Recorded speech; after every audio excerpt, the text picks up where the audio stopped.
అందరికీ నమస్కారం అండి. తెలంగాణలో ఘోర రోడ్డు ప్రమాదం అయితే జరిగింది. ఇందులో ముగ్గురు అక్కడికక్కడే స్పాట్ డెడ్ అయినట్టు కూడా తెలుస్తుంది. అసలు ఏం జరిగిందన్న పూర్తి వివరాలు తెలుసుకునే ముందు వీడియోనైతే పూర్తిగా చూడండి. అలాగే సబ్స్క్రైబ్ చేసుకోవడం మర్చిపోకండి. చాలా మంది అయితే వీడియోని చూస్తున్నారు గానీ సబ్స్క్రైబ్ చేసుకోవడం మర్చిపోతున్నారు. దయచేసి సబ్స్క్రైబ్ చేసుకోండి. సబ్స్క్రైబ్ చేసుకోవడం వల్ల నేను చేసే ప్రతి వీడియో అప్డేట్ మీకు ముందుగానే నోటిఫికేషన్ రూపంలో వస్తుంది.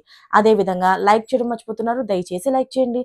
లైక్ చేయడం వల్ల ఇటువంటి ఇంపార్టెంట్ ఇన్ఫర్మేషన్స్ అన్నీ మీకు ముందుగానే నోటిఫికేషన్ రూపంలో వస్తాయి. అసలు మీ సపోర్ట్ అనేది నాకు చాలా ముఖ్యం. మీరు దయచేసి లైక్ చేసి కామెంట్ చేస్తారని కోరుకుంటున్నాను. అసలు విషయంలోకొస్తే ఆదిలాబాద్ జిల్లాలోని ఘోర రోడ్డు ప్రమాదం అయితే జరిగింది. అయితే జాతీయ రహదారి పైన ఈ ప్రమాదం అయితే చోటు చేసుకుంది. దీంట్లో అక్కడికక్కడే ముగ్గురు స్పాట్ డెడ్ అవ్వగా ఒకరికైతే తీవ్ర గాయాలైనట్టు తెలుస్తుంది. అయితే ఈ గాయపడిన వాళ్ళని అలాగే ఈ చనిపోయిన వాళ్ళందరినీ కూడా పోలీసులు వెంటనే అక్కడికి వచ్చి వాళ్ళందరినీ కూడా హాస్పిటల్‌కి తీసుకెళ్లడం జరిగింది. అయితే ఈ గాయపడిన వారి పరిస్థితి కొంచెం విషమంగానే ఉన్నట్లు తెలుస్తుంది. అయితే వీళ్ళందరూ ఎక్కడి నుంచి ఎక్కడికి వెళ్తున్నారు? అసలు ఎందుకు వెళ్తున్నారు? ఈ ప్రమాదం ఎలా జరిగిందన్న దానిపైన ఇంకా పూర్తిగా వివరాలైతే బయటికి రాలేదు.